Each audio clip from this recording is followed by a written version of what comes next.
Hey, it's Clay Trader, and this will be a video chart on ticker symbol NVDA. We will take a look at the 30-minute time frame. Real quick, what do I mean by 30-minute in case maybe you're new to charts?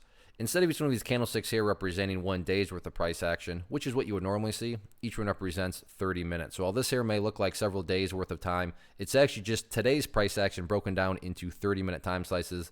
I did this analysis yesterday, but I like to do this time frame. It does make mapping out levels of support and resistance easier to see. However, in this case, it makes mapping out a very logical question quite straightforward. And that level revolves around this green line that I drew yesterday here at 106, which was the level of support. Temporarily was broken below today, but you can see its little younger brother down here. This next green line did a great job of providing support, and the price did bounce. So that's what the key question revolves around. I don't think anybody can argue against the fact that, hey, the bulls made a very nice bounce today, no questions asked. However, is there any sort of true power behind this bounce, or is this just one of those, dead cat bounce, fake type moves? I have no idea, but like I said, by using charts and this 106 level, we can make answering that question very straightforward. So I'm going to get rid of that green line. And that's why I love charts. I mean, looking at one level, it can really help answering a very logical question. I mean, is today's bounce, is there any sort of true power behind it? And 106, hopefully we can all agree on this logic. Price movements with true power, with genuine strength, the price is going to progress forward. The price is not going to go back to where it was. I'm assuming you're saying, hey, thanks, Captain Obvious. Of course, if a price movement is truly strong, it's not going to go back to where it was. So that's why I think about 106. Let's say the price heads down here and then closes below it, or worse yet, keeps on separating to the downside. What is that doing to the price if it keeps on separating to the downside? Well, it's putting the price right back to within this range where it already was. Again, going back, not a sign of true power. Whereas let's say the price pulls back here, but instead this time bounces around and then heads back up.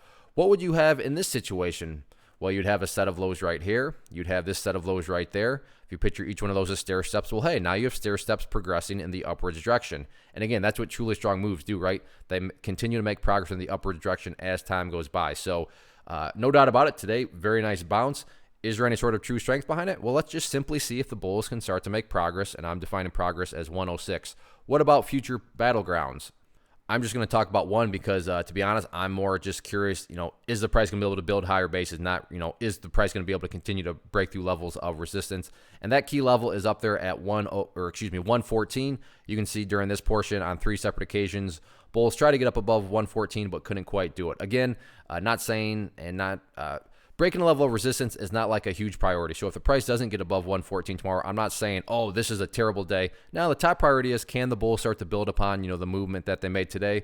And that all starts by building those higher bases, which, again, I'm defining as 106. So we'll see what happens with it and see how the bulls close out the week tomorrow. One of the most popular questions I get is, hey, Clay, how do you find the stocks that you trade? So what I've done is put together this free resource guide where I talk about the tools that I use to locate stocks that I find interesting and think may have potential. So if that sounds like something that could add value to you as a trader, by all means, click right there to get access to the guide. The guide itself is very short and to the point. And like I say, it is free. Thanks for watching. Have a good one.